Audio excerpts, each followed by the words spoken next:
बहादुर नेता जिसको दिल्ली के मुख्यमंत्री रहते हुए दुस्साहस किया मोदी ने जेल में डालने की, लेकिन जेल में उनको रोक नहीं पाए। आज जनता जेल का जवाब वोट से देने के लिए तैयार है। आदरणीय मुख्यमंत्री अरविंद केजरीवाल जी मंच पर मौजूद एनसीपी के, शिवसेना के, कांग्रेस के, आम आदमी पार्टी के, समाजवादी पार्टी के, इंडिया गठबंधन के सभी नेतागण, साथियों और दोस्तों, जब हम लोग आए तो यहां पर हमने छत्रपति शिवाजी महाराज के प्रतिमा पे माल्यार्पण किया।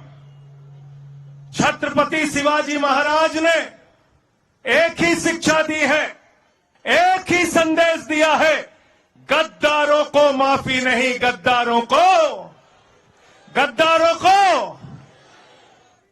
और क्या किया यहां पर मोदी जी ने, भारतीय जनता पार्टी वालों ने क्या किया?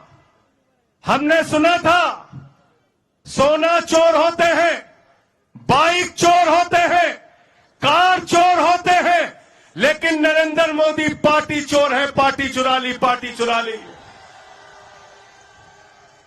शिवसेना की तीर कमान चुरा ली, शरद पवार की घड़ी चुरा ली।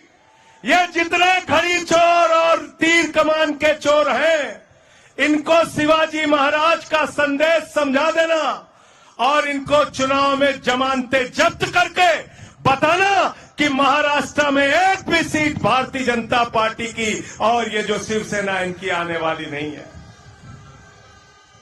आज शिंदे साहब की शिवसेना के लिए मजाक उड़ता है, विधानसभा में नारे लगते हैं, 50 खोके एकदम ओके, 50 खोके एकदम ओके।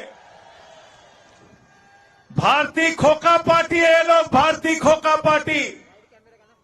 इसलिए मैं आपसे कहने के लिए आया हूं, अपील करने के लिए आया हूं, देश के प्रधानमंत्री अलग अलग चुनाव के चरण में लगातार हारते जा रहे हैं, इसलिए उनका अपनी जुबान पे कोई कंट्रोल नहीं है, भाषा पे कोई कंट्रोल नहीं है।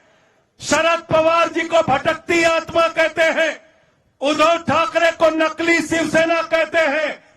मरने की कामना कर रहे हैं शरद पवार की, जिनकी उम्र 84 साल है। अपने वोट की ताकत से जवाब देना कि शरद पवार का, एनसीपी का, महाराष्ट्र का, मराठी लोगों की कितनी ताकत है। हम तुम्हारी जमानत जब्त कराएंगे और एनसीपी की ताकत बताने का काम करेंगे, इंडिया गठबंधन की ताकत बताने का काम करेंगे। मैं यहां पर इसलिए भी आया कि पूरा भिवंडी का इलाका यूपी के लोगों से, बिहार के लोगों से भरा पड़ा है। कितना जने सुल्तानपुर वाले हा भाई यहां आता सब जने ना, सुल्तानपुर, अमेठी, प्रतापगढ़, फैजाबाद, बस्ती, आजमगढ़, आ ना सब जने? हाथ उठाए बताओ सब जने, किसको जिताना है? किसको जिताना है? मामा को जिताना है, सुरेश भाई को जिताना है। यहां से ज्यादा लंबी बात नहीं करूंगा, मैं सिर्फ एक ही बात कहना चाहता हूं। नरेंद्र मोदी जी कहते हैं मोदी की गारंटी है, ये मोदी की गारंटी है। क्या गारंटी दिया 2014 से?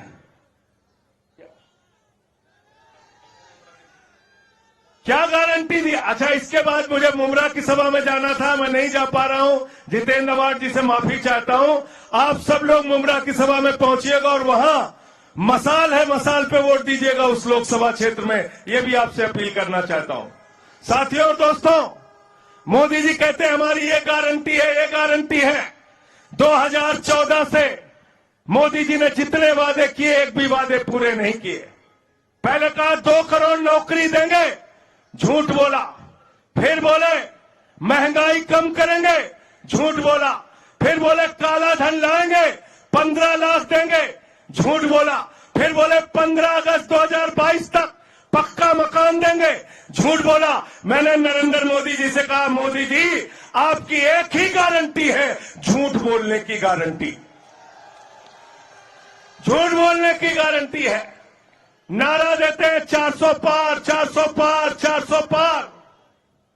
गए बंगाल में, कहने लगे 200 पार, 200 पार, 200 पार, वहां आई 73 सीट। आए महाराष्ट्र में, कहने लगे 150 पार, 150 पार, 150 पार, आई 105 सीट। गए कर्नाटक में, कहने लगे 130 पार, 130 पार, 130 पार, आई 65 सीट। गए दिल्ली में, कहने लगे 45 पार, 45 पार, 45 पार, आई 8 सीट। गए हरियाणा में, कहने लगे 75 पार, 75 पार, 75 पार, आई 40 सीट। गए मिजोरम में, कहने लगे 21 पार, 21 पार, 21 पार, आई 1 सीट। अब करें 400 पार, 400 पार, 400 पार, जनता करे तड़ी पार, तड़ी पार, तड़ी पार। तड़ी पार करना है कि नहीं करना? इनको करना है, करना है ना? ये बैठे हैं दिल्ली के मुख्यमंत्री केजरीवाल जी, जेल में डाल दिया इनको।